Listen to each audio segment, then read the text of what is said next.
Yan, no? Merong members ng House of Representatives na nagsabi ng unexplained wealth. Na tinatanong ko lagi, ituro mo sa akin, saan dyan ang unexplained? Kasi pag sinabi mong unexplained, hindi mapaliwanag, diba? Papaliwanag kung paano yan pumasok dyan sa salin mo. Wala man eh, sinasabi lang nila, may unexplained wealth siya. At saka yung sa kasama yung asawa eh. Di ba kasama po yung asawa doon sa Salin? So, nagtatrabaho pa naman yung asawa ni DVP. Oo naman. Oo, nagtatrabaho yung asawa ko. Yun yung isang member ng Committee of Justice. May utang yan na 8 million sa asawa ko. Kaya nga hindi pa nadagdag yun. So kulang yun, yung pinakita nila. Kasi, Kasi hindi mo man pwede ilagay pa yon kasi hindi pa siya kita. Kasi utang pa lang siya sa iyo. So, pero matindi, no? May utang na, nag-aakusa pa. 'di ba? Kapal na mukha, 'di ba? Kaya nga kami mag-asawa tinitingnan namin siya ng mga ano niya, mga interview niya. Sinasabi ko talaga sa asawa ko. Sabi ko, ito ang kapal na mukha. May utang na 8 million, may gana pang bumanat. Actually, gusto ko nga siya ipaano eh.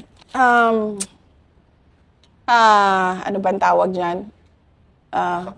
Yes. No, not staff. Patanggal siya dyan kasi hindi, nakalimutan ko yung term. I'm so sorry, nakalimutan ko yung term. Patanggal siya dyan kasi meron siyang conflict of interest. Diba? Oo nga. 8 million is 8 million nowadays and di ka magbabayad sa amin. Tapos sasabihin mo pa unexplained wealth. Saan nga ba doon? Sige nga, sabihin mo sa akin, saan doon sa salin ko tinuro nila unexplained? Wala talaga. Diba? Basta inano lang nila na from 18 million, naging 88 million in 16 years.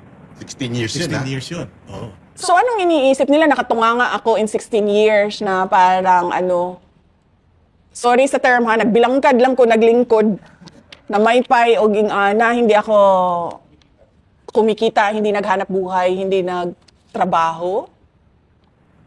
Pero meron din question sa kay Speaker Martin, yung dating speaker, na simula nung naging speaker daw siya at naging presidente yung pinsan niya, parang sobra-sobra yung itinaas ng kanyang net worth Billions yun. Oo. by the billions. Ilang taon lang yun, samantalang kay VP, 16 years. Di ba? Oo, kaya nga gusto ko ituro, gusto ko sabihin nila doon sa listahan, kasi may kopya naman yan sila ng SALN ko sigurado ako niyan.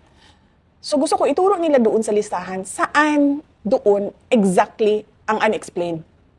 Para naman ako, maayos akong makasagot. Like say for example lang, sasabihin nila, itong property sa Matina, itong taon na ito at itong property na ito.